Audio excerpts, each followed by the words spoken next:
Exercise 7 हम शुरू कर रहे हैं कि ना। तो इसमें देखो दूसरा चैप्टर है तुम्हारा, इसमें समाकलन 3 विधि से होता है, ठीक है ना। इसमें समाकलन की विधियां जो है 3 विधि है। तो हम पहला विधि तुमको हम बता रहे हैं प्रतिस्थापन विधि से 7.2 बढ़ाएंगे। तो प्रतिस्थापन विधि जो है ना 7.2 में है, 7.3, 7.4 ये 3 एक्सरसाइज में प्रतिस्थापन विधि मिलेगा। तो सबसे पहले 7.2 में तो पूरे प्रतिस्थापन विधि का यूज करना है, 7.3 और 7.4 में भी मिलेगा, ठीक हो ना। तो प्रतिस्थापन विधि 10th क्लास में भी पढ़े हो। 10th क्लास में होता था कि समीकरण 1 मानते थे, 2 मानते थे, समीकरण 1 से चलते थे तो समीकरण 3 प्राप्त होता था और उससे हल करके x या y निकालते थे। तो जो मान आता था x का मान तो समीकरण 3 में रखते थे, y आता था, या y का मान आता था तो x का मान निकालते 1 में रखते थे ऐसा, तो बदल करके निकालते थे। तो रूल वही है लेकिन थोड़ा बदल जाता है, 12th क्लास है तो ठीक हो ना। तो यहाँ पर क्या करना है, चर जो है ना, चर जैसे x के जगह यहाँ पर t मानना है। क्या मानना, t मानना है ना।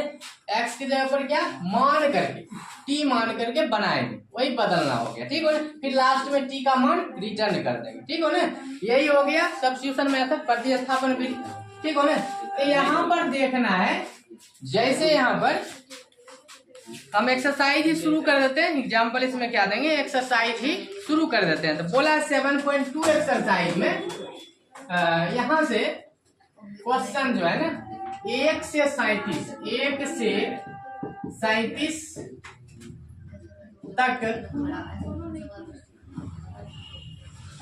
के प्रश्नों में प्रत्येक फलन का समाकलन ज्ञात करें, ये हम लिख दिए हैं क्वेश्चन, ठीक हो ना। ऐसे बुक में दिया हुआ है। तो पहला क्वेश्चन 1 नंबर है 2x बाय 1 प्लस x²। दूसरा क्वेश्चन है log x का होल स्क्वायर बाय x। तीसरा क्वेश्चन है 1 by x plus x log x। 3 question हम लिखे, तीनों करवा देते हैं, समय भी नहीं है उतना। चलो यहाँ देखना, तो प्रतिस्थापन द्वारा समाकलन करना, सब्स्टिट्यूशन मेथड का यूज करना। किसका यूज करना, सब्स्टिट्यूशन मेथड, प्रतिस्थापन।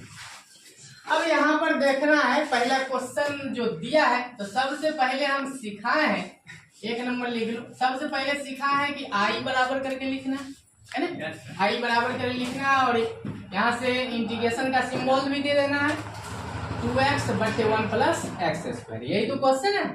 और dx, इसमें होता क्या है कि तुमको जो है ना डिफरेंशिएशन करने के लिए आना चाहिए। जिस बच्चे को डिफरेंशिएशन अच्छे से आ रहा उसके लिए अच्छा है, ठीक है ना। कहीं कोई दिक्कत, आसान है, बहुत ज्यादा सिंपल है।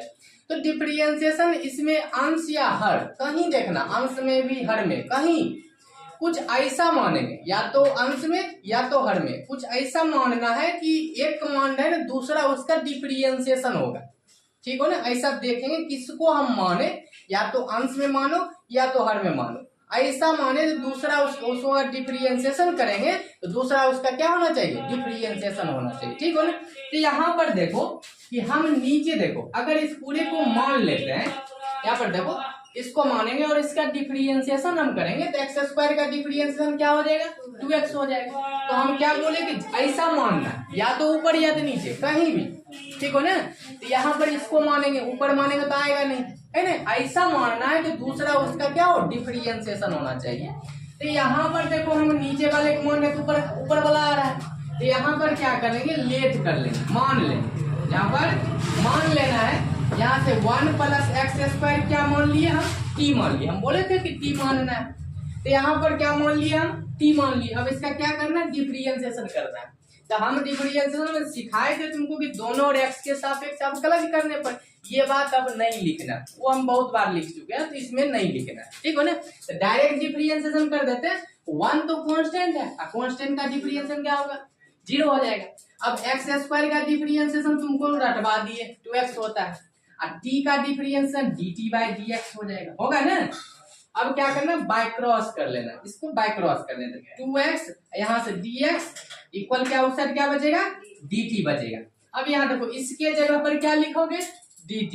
यहाँ पर देखो t की जगह पर ये रखना, 1 प्लस एक्स स्क्वायर की जगह t रख लेंगे और इसके जगह पर क्या लिखेंगे, dt रखेंगे, ठीक हो। अब आएंगे क्वेश्चन पर, यहाँ लिखेंगे नाउ। अब देखना है, अब करा यही क्वेश्चन है ना, इसी में तो रखना है। तो आई बराबर यहाँ से देखो क्वेश्चन में थोड़ा हम अगर सुधार कर दें, मतलब कि इधर उधर कर दे तो समझ में ज्यादा आएगा। देखो इसको हम ऐसा लिख दें कि 1/1 प्लस एक्स स्क्वायर, इसको थोड़ा आगे कर दिए, यही लिख दिए 2x और dx। देखो वही बात नहीं लिखा हुआ, लिखे तो वही है, इसको अगर मल्टीप्लाई कर दो तो लौट वही आ जाएगा ना, 2x बटे इतना dx आएगा ना। इसको थोड़ा हम सजा दिए, कोई दिक्कत नहीं है। अब यहाँ पर आ जाओ, ये देखो 1 है तो 1, नीचे वाले के देखो क्या माने हो तुम लोग बताओ हमको, इसको देखो क्या माने हैं, t माने न? इसके जगह पर हम t रख दें, तो t माने थे, इसके जगह पर क्या रख दिए, t। और इसका मान देखो तुम क्या निकाले हो, इसका मान देखो क्या निकाले हो, यहाँ देखो इसके जगह क्या लिख देंगे, dt लिख देंगे। अब यहाँ देखो dt लिख देंगे, यहाँ t रहेगा ना, यहाँ पर t आएगा, यहाँ x रहेगा, यहाँ x आएगा। अब यहाँ पर देखना कि 1/, देखो यहाँ से पढ़ा है तुमको 1/x dx का इंटीग्रेशन क्या होता है, log x होता है, क्या होता है, log x होता है प्लस c। अब देखो यहाँ पर x है तो यहाँ पर क्या आया, x आया, यहाँ पर t है तो यहाँ पर क्या आया, t आया।